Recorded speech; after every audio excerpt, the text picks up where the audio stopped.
civilmedia.mk. Слободно, независно, отворено. Колку Министерството за образование е подготвено да се соочи со предизвиците да се изгради образовен систем кој ќе придонесе кон надминување на предрасудите и стереотипите по етничка основа, национализмот и етничката омраза? Кои се плановите, која е временската рамка за нивно реализирање, кои се главните предизвици? Толеранција и концепт за едно општество се учи од најмала возраст. Токму затоа концепцијата нова и новата наставна програма за основно образование ќе ги адресира и овие прашања многу јасно и недвосмислено, заради тоа што почитувањето треба да го научат учениците и во училиште. Ако некаде се пропушти да се научи дома, затоа што не сме сигурни секој дете во какво семејство живее, тогаш училиштето е второто место каде што задолжително толеранција, почитување на различностите мора да се научи. И со тоа создаваме идни генерации кои што ќе се почитуваат и ќе ги надминуваат разликите и ќе ги сметаат за квалитет и работа која што не гради сите нас подобро, а не разделува. Дополнително имаме, еве само што се објави повикот со поддршка на ОПСЕ за поддршка на мултиетнички училишта, каде што имаат можност да развиваат заеднички проекти, да покажат дека таквите училишта имаат подобри резултати, заради тоа што тие различностите ги гледаат како предност и сакаме да тие добри примери бидат истакнати во наредната година.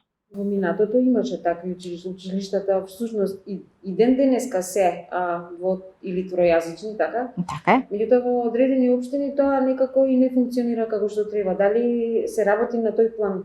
Па, видете, тоа зависи многу од политичката воја. Јас сум против тоа да се сегрегираат, да се поделуваат во различни смени, да во одредени рурални средини се издвојуваат само десетина деца заради тоа што сакаат да учат на својот мајчин јазик. Напротив, треба да учат на својот мајчин јазик во училиште каде што се учат и се учи и на други наставни јазици. И јас ќе ја промовирам таа концепција и таа идеја, затоа што сметам дека мора да живееме заедно, едни со други, не едни покрај други, за да може да изградиме конечно општество кое што се грижи за сите, но и сите граѓани да се чувствуваат дека се дел од ова наше општество. Дали и како Министерството за образование и наука се бори против национализмот во образованието? Кои други сектори очекувате да се приклучат кон вашите заложби? И во која временска рамка и на кој начин? Заедно со Министерката за култура постојано сме во комуникација и сметам дека тие последни, да кажеме, 12-13 години, каде што се обидуваат да воспостават механизми на присилно,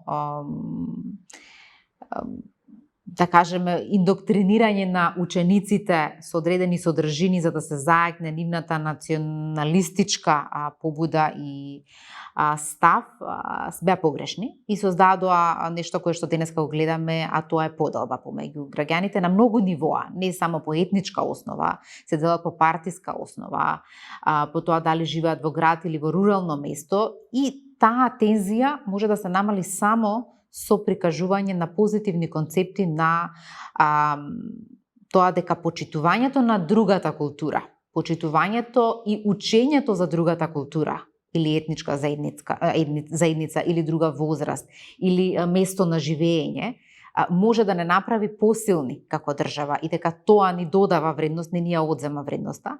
И мислам дека низ курикулите, низ наставните содржини, низ дебати што треба да се случуваат заедно со Министерката за култура, ќе успееме да создадеме чувство кај сите граѓани дека припаѓаме на една држава и дека ние сите заедно треба да се грижиме да оваа држава биде што поквалитетна и да создава што поквалитетни кадри понатаму.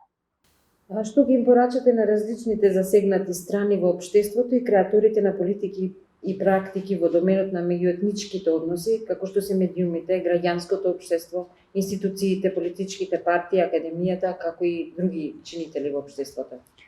Па ова прашање, за да може да го надминеме, затоа што се направи проблем кај што немавме проблем, мора да се работи на многу фронтови. И токму затоа ги повикувам сите граѓански организации, сите медиуми, да внимаваме на кој начин и што пласираме. Дека сето она кое што го пласираме треба да води кон единство, а не кон разединување. Дека кога истакнуваме различност, треба да истакнуваме позитивно, а не да се трудиме да во што понегативна конотација се каже за другата страна. И на тој начин, ако работиме на повеќе фронтови, и во култура, и во образование, и во граѓанскиот сектор во општеството, секако сето тоа го пласираме преку медиуми кои што преносот на тие информации ќе го прави на најпозитивен начин што може, тогаш сметам дека ќе создадеме една атмосфера на единство и на позитивен развој.